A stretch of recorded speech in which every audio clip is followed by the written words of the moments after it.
nó quê dữ rồi, Tài nó muốn đội quần, muốn độn thổ liền luôn. Rồi câu chuyện là vậy. Bạn mình là một người hết sức có văn minh, nói chuyện rất là lịch sự nên bạn thường xuyên bị cấm chat.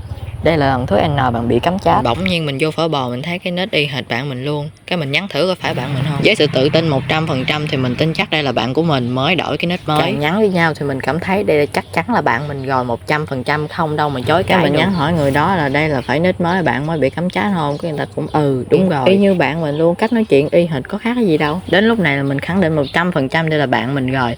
Cái tự nhiên nó hỏi mình là ai. À hiểu rồi, đây là đang troll mình nè. Nó thử mình thôi đó. Mình vẫn với một cái chấp niệm là nó là bạn mình. Nhắn quá rồi nhắn luôn, hai đứa cãi qua cãi lại, tại tưởng bạn mình mà nó đang giỡn mình, cái mình cũng giỡn lại, cãi qua cãi lại như một cuộc xung đột vậy bà nội ơi. Cái nó nói là lộn người rồi. Mình không, đừng có giỡn nữa, lột mặt nạ đi, đừng có làm màu nữa. Gọi là tôn hành giả, giả hành tôn hay gì thật. Lúc này cái mình chụp cái trang phở bò của người đó đưa cho bạn mình coi phải không, nhưng mà thở trong lòng là chắc chắn 100% rồi, không có đi đâu mà chối cãi được hết.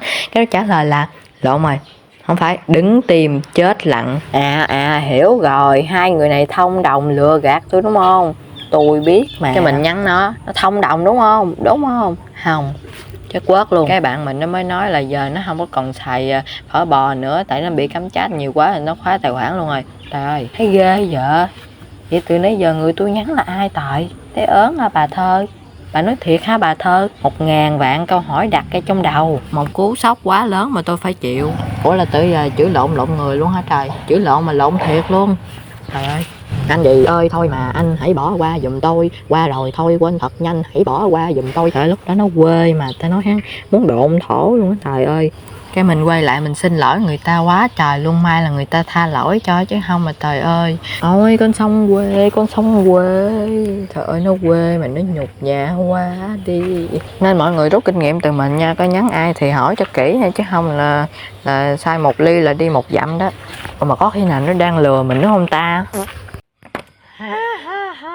Hôm nay cần nhà sáng dụng nội tao làm tao hulu nha.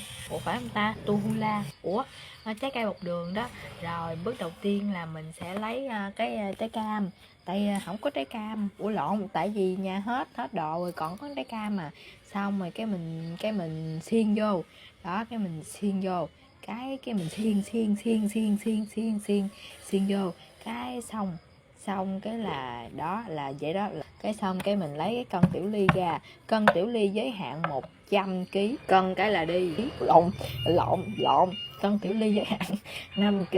Trời ơi, cân tiểu ly còn hơn cân heo nữa. Đó là cái cân tiểu ly này ấn với giỏ hàng mua nha, 5 kg phải 100 kg nha. Rồi cân 100 g đường, rồi cái mình bỏ vô, cái mình bỏ 100 ml nước.